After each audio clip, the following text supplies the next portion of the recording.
We're going to insert stairs. We select winder stairs. We will insert them inside the building. As we want the staircase to start before the wall, we are selecting the reference option.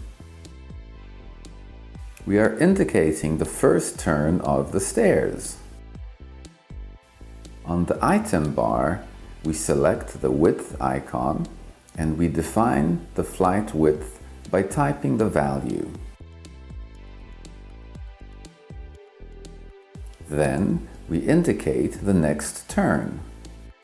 If we disable the ortho option, the stairs can have any shape depending on the user's needs. We finish with a right-click or using the Enter key. Only after the stairs have been inserted can we define their parameters, which largely result from how we have just shaped the stairs. We enter the properties. Now we are checking the stairs ergonomics using the step length option. Everything is correct, but we are still going to modify the tread depth.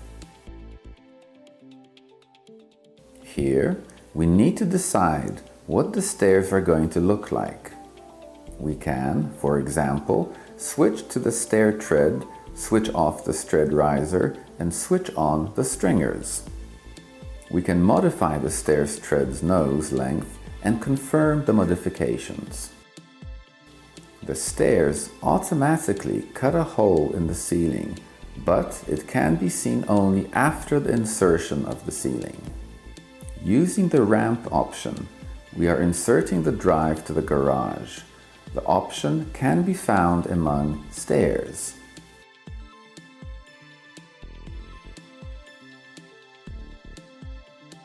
We'll define it below the level 0.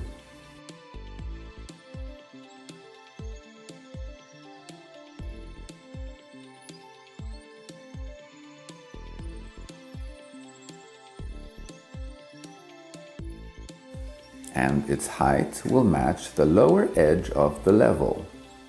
We are using the reference option.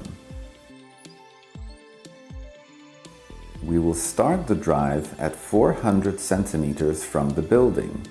The ortho option has to be active.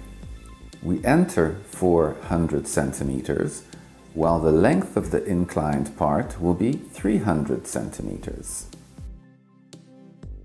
We can indicate or type the width.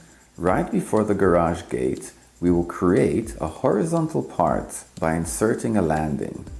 If we wanted to insert the ramp any further, we could indicate its 3 directions, but in this case it's not necessary. So we finish drawing with a right click or using the Enter key.